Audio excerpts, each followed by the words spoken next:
I looked into Brandon Miller a bunch. This is where I got the whole idea that we were talking about earlier with the Portland Trailblazers in our last episode with the whole screen setting thing. Nick Richards and Mark Williams hasn't played a ton, so I don't really know. Nick Richards is not a good screener at all.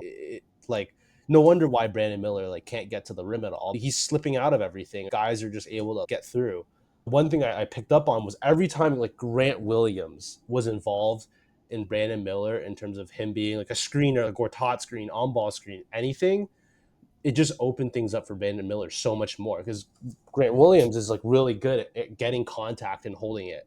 That really opens stuff up for Brandon Miller. And Grant Williams isn't a guy you think of, hey, this is like the guy that I guess maybe a little bit he might be your screen setter, but he's actually really solid at that. He's super strong. It's hard to fight around a guy like that. Integrating him as a screen setter for the Hornets is really going to help. And I think they got a couple guys like that. Maybe they don't contribute in the same way, but guys that can bring winning habits to this team. Micic is a guy that really played well for him last year. Obviously, way overextended with his role with LaMelo out. Cody Martin can play. Seth Curry. Taj Gibson is really good. He's not going to play, but he's a good locker room guy. Like, there's a reason he's still sticking around the league. So I think culture is the biggest thing for them to establish, and maybe those vets can play a role for him. Josh Green, too. I mean, Josh Green's coming from Dallas where, I mean, I don't know if Dallas has like exceptional culture, but, they're in the championship this past year. Tre Mann, too. I think we both are big Tre Mann fans, too. His step back's nasty. He gets so much separation on it. Oh, I guess I got off the Brandon Miller thing. I started talking about Grant Williams instead of Brandon Miller. But yeah, he was so the whole thing with Brandon Miller, like I was looking mainly at his pick and roll reps. He's a knockdown mid range shooter. Probably can hunt the three a little bit better. I think that'll come with time as he understands the game better. Also has better screening too. Please, in terms of passing, he wasn't great at that out of pick and roll. Like it's just maybe next year this whole screen setting thing it'll open things up for him. A lot of times he's looking for his own shot, getting to his mid range, which I think is fine, but to get to a higher level, you're obviously going to be able to pass out of that. Also, he doesn't really get to the basket a ton out of pick and rolls.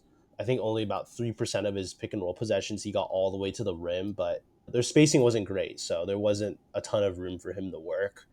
I think Brandon Miller's great. I think he's a great fit next to Melo as well. Guy who can play really well on and off the ball. You think Brandon's a guy that can rack up?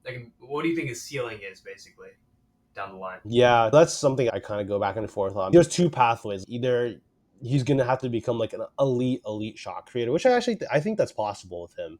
I mean, he's pretty athletic, can knock down shots, good size. The potential is there. But if he adds passing to that mix, he's an all NBA player. I think he's already going to be like a 20 plus point per game scorer in the NBA. If he Maybe can he's add that creation element, I think he's going to be like the number two player, maybe even the best player on this team at some point. I think that is definitely possible. And there's the whole thing about him not finishing well. You see sometimes he actually gets space off a screen. Like he'll make some like pretty nice finishes actually. Like I don't think his finishing is that bad. Even back to Alabama, I didn't think his finishing was bad. Like he attacks the rim hard. He'll dunk on some guys. He has that level of athleticism. I don't know why the finishing numbers have not always been there for him. Maybe the solution is Grant Williams setting screens for him.